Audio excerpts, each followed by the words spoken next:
I worked at Disneyland as a character performer, and I would dress up as Mickey Mouse, Goofy, and even Donald Duck. And usually every day was the same. Dress up as a mascot, give kids hugs, take pictures, and more. But on one day, when I was on my break, I heard a voice that sounded broken say, "Hello boys and girls. I hear that we have a birthday girl." When I heard this, I was confused. That voice didn't sound like any Disney character I knew.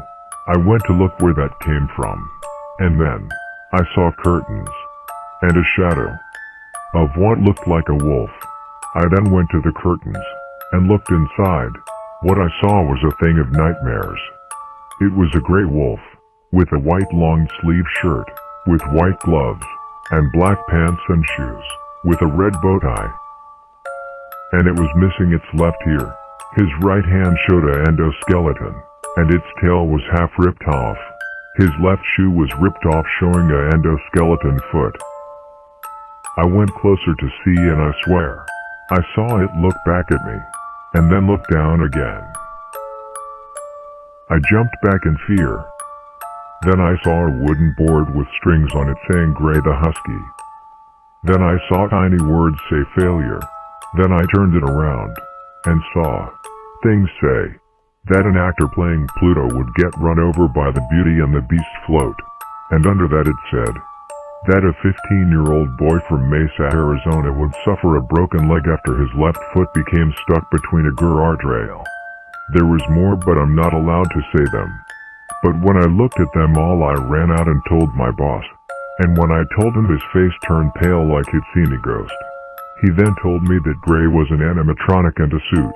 The person that wore Gray as a suit was a man named Peter. Gray was originally Mickey's best friend before Goofy. But one day when Peter was wearing the suit, a kid kicked him, and then the endoskeleton pierced his chest. And then it did the same to his arms and legs, and then his pelvis. He was screaming in agony. Then my boss tried to help him, but it was too late. The kid laughed and laughed. But then my boss punched the boy's neck, killing him. It turns out that my boss was friends with Peter, and my boss would dress up as Mickey Mouse, and that was the suit that my boss was wearing when Peter got killed. Then I stopped working there because I was afraid that Peter would come back to life. And then 6 days later, my boss was found dead with his head cut off. But it didn't look like a cut of a knife. There was some gray fur on my boss's corpse. And I just think maybe, just maybe, Peter came back in Gray's rotten body.